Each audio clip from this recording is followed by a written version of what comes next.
Alright guys, over the next week we decided to release 3 videos, pretty much giving you an inside look of my Showtime striking system. You're going to see how I teach these techniques, how I break them down, the way I learned them and the way I switched them up to make them, my striking style. So over the next week we're releasing these 3 videos. This week we decided to release hands and feet.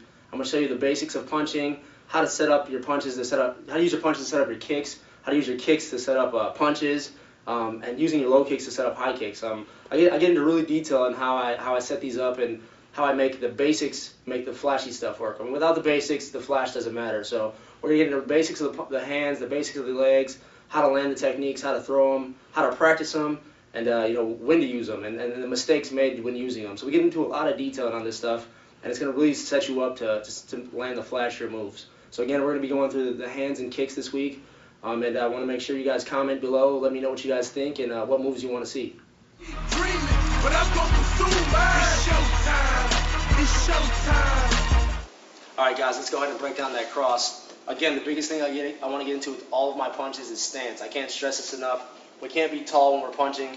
We got to be low in our stance, ball the back foot, hands resting on my body. I don't want to be tight, I don't want to be clenched. If I'm tight in my stance, I'm going to get tired without doing anything. I got to be really loose in my stance. The only time I want to use my muscles or any kind of strength is when I'm punching. And it's very loose. You want your arms to be like noodles. You want them to be like noodles, very loose, so you can feel like you can do anything with them. You can punch from any angle. You can punch from wherever you're at. Whenever I'm tight, I limit myself to my punching. I'm so tight that I got to punch from this stance every time. When I'm loose, I can punch from wherever my hands are at. If I'm defending, I can punch back. That's so important to me. It's just that stance, being low, being resting on my chest, and being mobile. I gotta be mobile when I'm punching. I can't set myself down and throw hard too. It limits yourself. So we don't want to be too tight with our punches. We want to be very loose. Biggest thing is with the cross, what we're trying to expose is this hole right here. When you get somebody baited up with a 1, there's a little hole that we're aiming to get, and it's right around that guard. So when we're throwing that 1, we either get a guy to ball up or we get a guy to pull back. Both of them are good ways to throw that cross. But when we ball up, there's a little hole where our shoulder and our hand can't get. I don't care how flexible you are, your hand's not going to get back there to cover that hole. So that's what we're trying to expose with our cross. A lot of people teach the cross as a big power bomb. I never punch that way. My punching is all for a purpose. If I'm not going to land the punch, it's going to set up a kick. If I don't land that kick, I'm setting up a trip, I'm setting up a knee. It's always setting something up. It's never just one big bomb and hoping that he falls down, because that's not how a professional should fight or yourself. I mean, you don't want to expect one big bomb and what if you land it and you don't get the effect you're looking for. So making sure our punches always set something else up. Alright, so we throw that jab, I open that hole up. I don't want to get too excited when I see that hole. If I get too excited or I feel like I got to hit it, I'm going to tense my body up and I'm going to do too much that I don't need to do. When I see that, I just got to act like it's just I'm punching the bag. A straight line right to that chin, and surprisingly, that's all it takes. It doesn't take a lot to move that chin. All you're trying to do is move that chin. That shakes the brain, and that's what causes the knockout.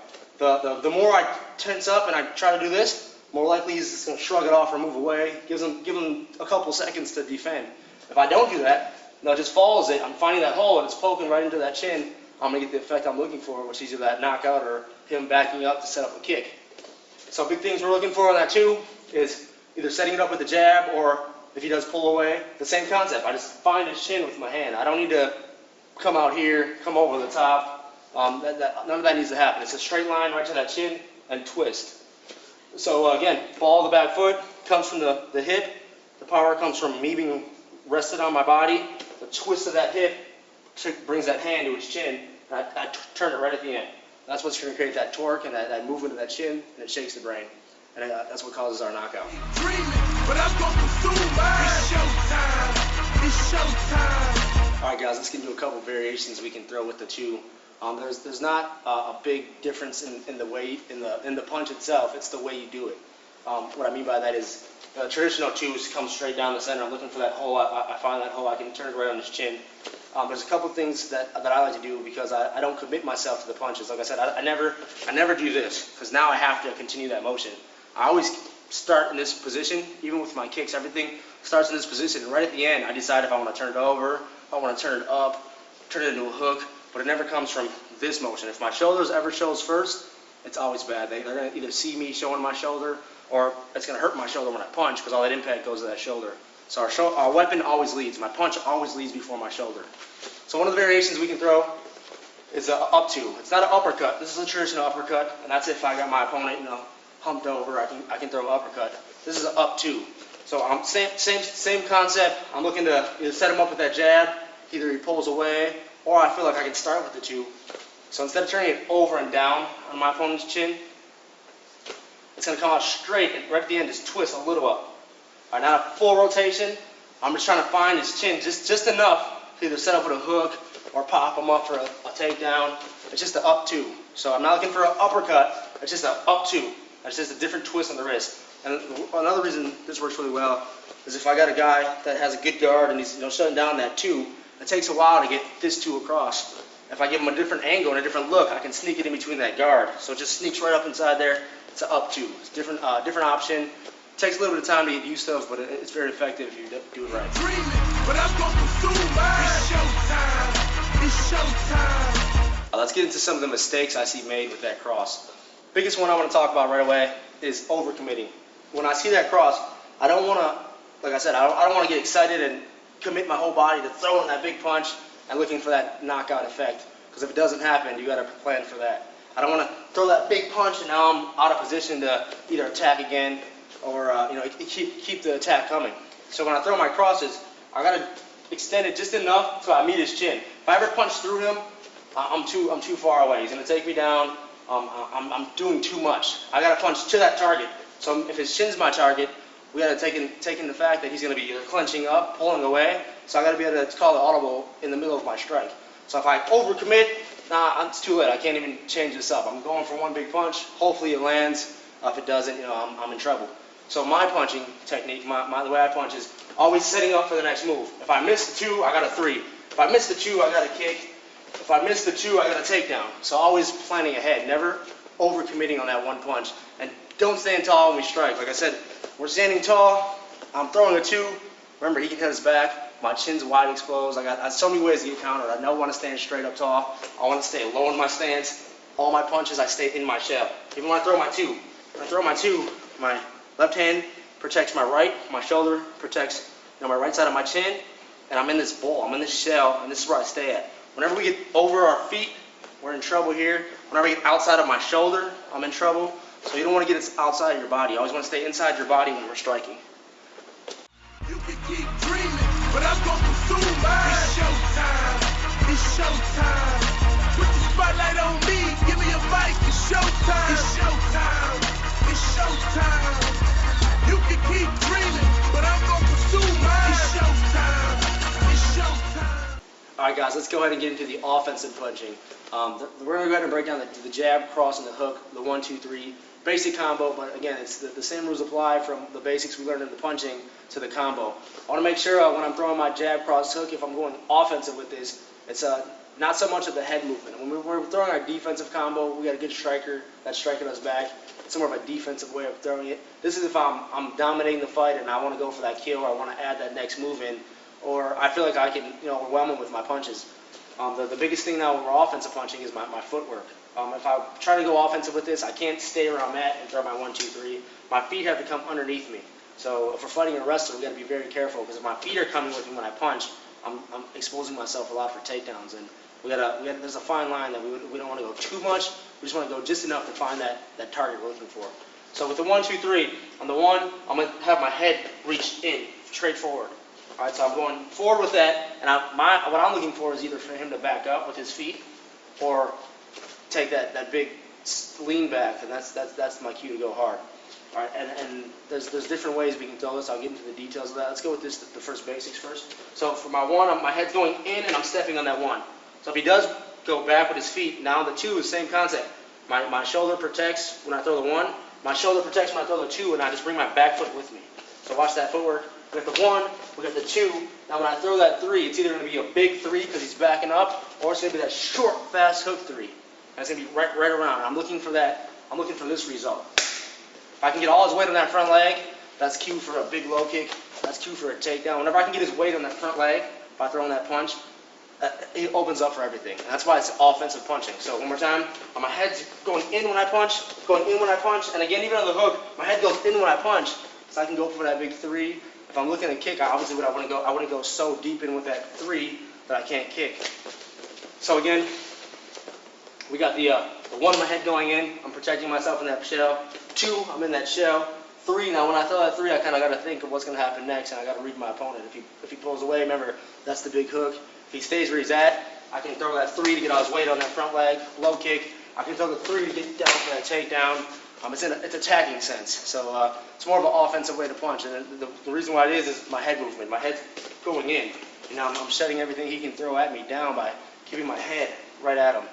So if we're fighting a very good counter fighter, something we want to be careful with throwing. We want to take our time throwing that. We got to set it up. We got to bait them into that motion. But if somebody we feel like we can take advantage of, then we do that right away. We get right in there, right in that face, and that 1 with my head down, 2, 3, and I'm just attacking with every punch.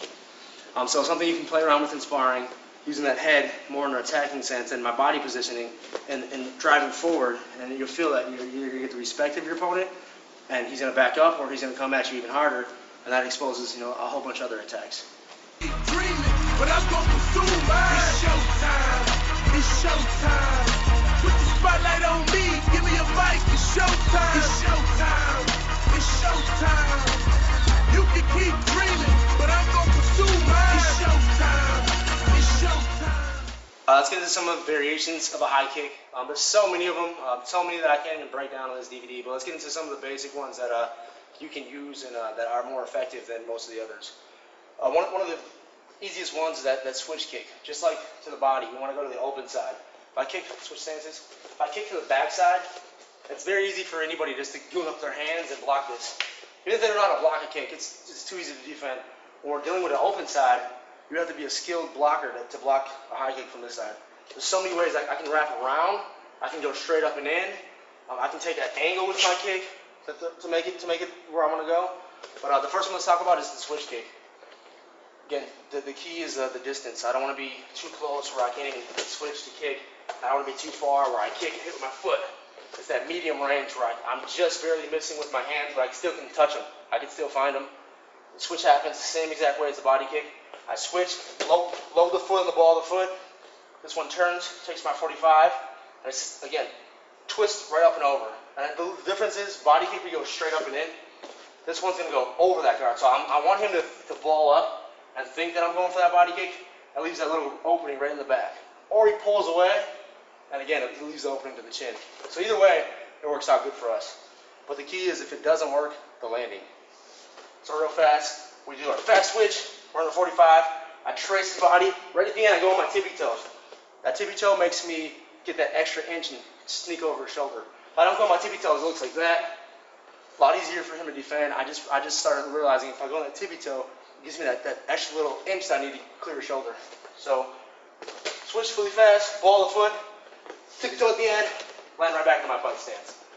Switch kick, high kick can be done just like the body kick, and they both play into each other. So if I'm setting up my body kick, I get him to ball up, and I see him ball up, right at the end I just twist.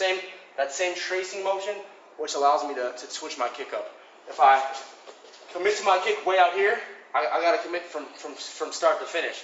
I turn my hip, now I got to kick the body. It's so hard to switch that to the other high. But if I trace his body, I can decide where I want to go right at the end. And that's going to make you a skillful kicker. But I'm going to pursue mine. It's showtime. It's showtime. All right, guys, common mistakes. I bet you're seeing a pattern here. It's the same things. It's the distance of the kick's done. And for high kicks, like I said, it's more of an accuracy kick. It's not a power kick. I don't want to power kick his head off because if I miss, once it's a small object, if I miss that, it's going to make me tired and it's going to put me in a bad position, even more so than a body kick. So if I throw that high kick and he's good and he just pulls away, there's only one way I can get out of that. Spinning all the way around, exposing my back, it's really bad. So I want to be a skillful high kicker, not a power high kicker. So the big mistakes, like I said, is that the accuracy of the twist at the end. And even if I do miss, being able to recover with that twist. If I don't twist and make that snap happen, I got to go all the way around and expose my back to my opponent. Big mistake you don't want to do, and it's very dangerous to do. Another mistake is the range. For too far to kick, I'm gonna hit my foot again, and some guys just doing their hands up, and I can hit an elbow. Again, that hurts very bad. I mean, if you're already training or you start training, you feel yourself hitting an elbow, you understand what I'm talking about. So not hitting with our foot, hitting with that right part of our shin, and creating that twist at the end, that impact, so I can recover. If I miss the kick, or even if I land it, I can recover quickly and get back to my fight stance.